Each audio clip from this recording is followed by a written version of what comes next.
Okay, so this is the last one I'm going to show you. If you've got any other questions about any other editing or anything you've got in mind, just send me a message and I'll see if I can figure it out. This one I've just overlaid some hand pictures on top of a landscape picture, and use the tool down here to make the opacity show through so you can see both of them at once. So I'll just show you how I did that.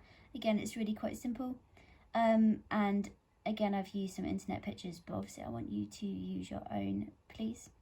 Okay, so first off, I got a landscape picture, so I've just used this one here of some flowers, and I turned it black and white. So that was the first thing I did.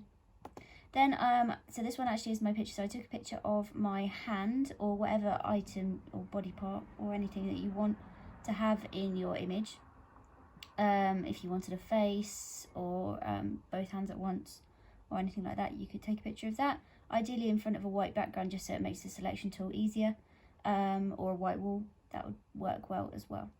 So you're going to use your selection tools. I've already done it here just so you don't have to watch me for ages doing that. So again, remember this over here, selection tool, and just select the element of the photo that you actually want to show in your picture. Okay, so I just took a picture of one of my hands and then duplicated the layer for the final result. But if you want both, like the left and the right hand, then obviously take a picture of both of your hands. So I'm just going to use the move tool now, and I'm going to move my hand from the original layer onto my background layer over here. I'm just going to pull this bigger so it doesn't crash. I'm just going to zoom out as well. So I'm just going to free transform my hand quickly so it fits in the frame. And you can crop to make the overall image portrait like I did in the final image, or you can keep it landscape. It's up to you.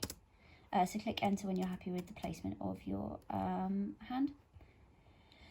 So now I'm just going to turn my hand black and white so it matches my background. So adjustment and then onto black and white. And then you can change some of the settings here if you want to. I think I'm just going to leave it for now. Might wipe the contrast up just a little bit so it's not too grey. Okay. So now we're just going to do what we did before and just use these settings here. Now, if you want to have a look through, some of these do have really interesting results depending on what background you use. I usually use screen or overlay, but there are lots of different things that you could experiment with. So I'm just going to use overlay here.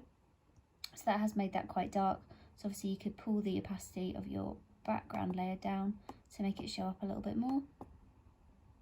Or you could pull the contrast of your hand up a little to make it show up more. Just make sure you're in the right layer so you can see that a little bit more, or pull the brightness down so it's a bit darker, but sometimes you lose some of the detail if you pull that down too much.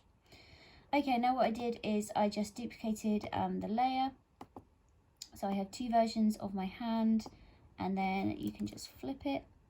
So I'm just going to do that quickly, and then you can have them, you know, whichever way you want. So I'm just going to put it next to my hand, and then you can move them closer in together if you want, or however you want it to look. And then I'm just going to crop the excess off to finish off, and that's my hands double exposure.